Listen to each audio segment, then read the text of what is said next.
আসসালামু আলাইকুম প্রিয় দর্শক, আমি এখন হালুয়া তৈরি করব।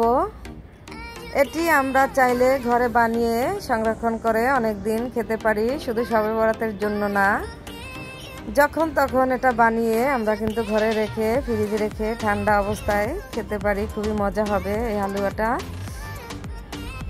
এখানে আমি 1 কেজি সুজি নিয়েছি। এটা আমি কিছুক্ষণ একটু তেলে নিব। এটা কিন্তু লাল করা যাবে না, সাদাটাই রাখতে হবে। লাড়াচাড়া বন্ধ করা যাবে না, তাইলে কিন্তু পুড়ে যাবে। যখন দেখা যাবে এটা ঝরঝরা হয়েছে তখন নামিয়ে ফেলতে হবে। চুলার আঁচটা কমিয়ে কিন্তু এটা ভাজতে হবে। আমার সুজিটা ভাজা হয়ে গেছে। আমি এটা কিন্তু ঠান্ডা করে নিয়েছি। গরম অবস্থাতে দুধ দেওয়া যাবে না। আমি কিন্তু এইভাবে ঠান্ডা করে ফ্যানের বাতাসে ঠান্ডা করে নিয়েছি।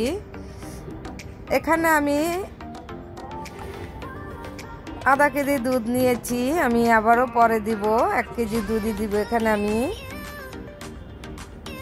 আধা কেজি দুধ দিয়ে আমি এটা ভিজিয়ে রেখেছি, সুজিটা যাতে নরম হয়, ভিতরে দুধটা ভালোভাবে ঢুকে।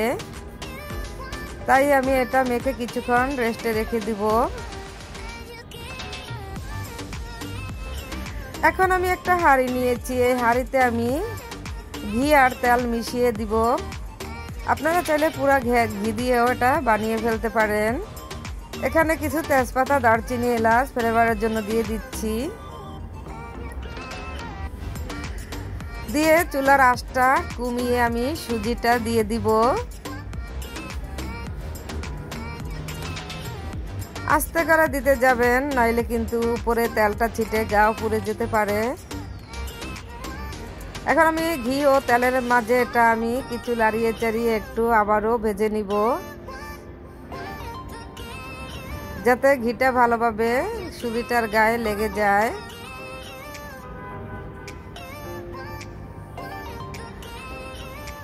এখন আমি এখানে আমার মিষ্টি, যার যেটা ভালো লাগে, যতটুকু মিষ্টির পরিমাণ সেটাই সে দিতে পারেন। আমি এখানে চিনি দিয়ে দিচ্ছি, সামান্য লবণ দিয়ে দিচ্ছি।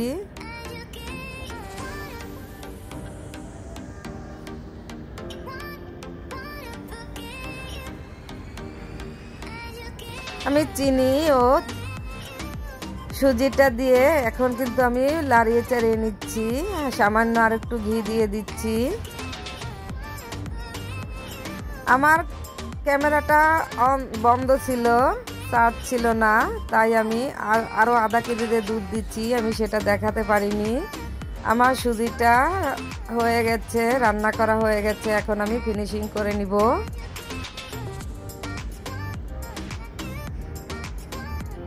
এটা আমি একটা চামচের সাহায্যে আমি ফিনিশিংটা করে নিচ্ছি। আমি এভাবে ডলে ডলে দেখেন কিভাবে ফিনিশিংটা করে নিচ্ছি, যাতে সুজিটা একটু ফাঁকা না থাকে। একটা টেরেতে নিয়ে আমি সুন্দর করে, টেরেতে কিন্তু আমি একটু ঘি লাগিয়ে নিয়েছিলাম। এখন আমি আমার ডিজাইন করে আমি কেটে নিব। আপনারা চাইলে বিভিন্ন ধরনের ডিজাইন করে নিতে পারেন।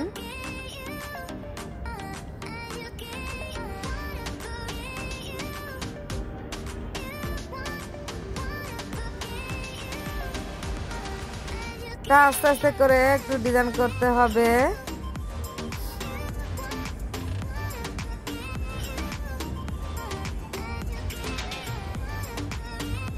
আমি এখন সৌন্দর্যের জন্য একটু কিশমিশ দিয়ে দিচ্ছি, হালুয়াটা দেখতে ভালো লাগবে।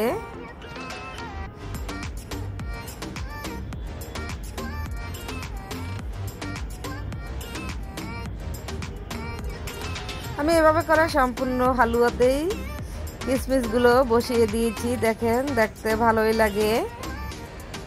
এখন আমি আস্তে আস্তে করে হালুয়াগুলো তুলে ফেলবো। আমার হালুয়াটা কিন্তু নরম হয়নি, শক্ত হয়েছে। খেতে ভারী মজা হয়েছে হালুয়াটা। এভাবে চাইলে আপনারা ঘরে তৈরি করে হালুয়া খেতে পারেন। আপনারা চাইলে এভাবে এয়ারটাইট বক্সে রেখে অনেক দিন ফ্রিজে রেখে সংরক্ষণ করতে পারেন। খেতে গেলে খুবই ভারী মজা হবে তখন, ঠান্ডা ঠান্ডা হালুয়াগুলো। ভিডিওটি ভালো লাগলে একটি লাইক ও কমেন্ট করবেন। কোনো প্রশ্ন বা মতামত থাকলে কমেন্ট করে জানাবেন। আল্লাহ হাফেজ।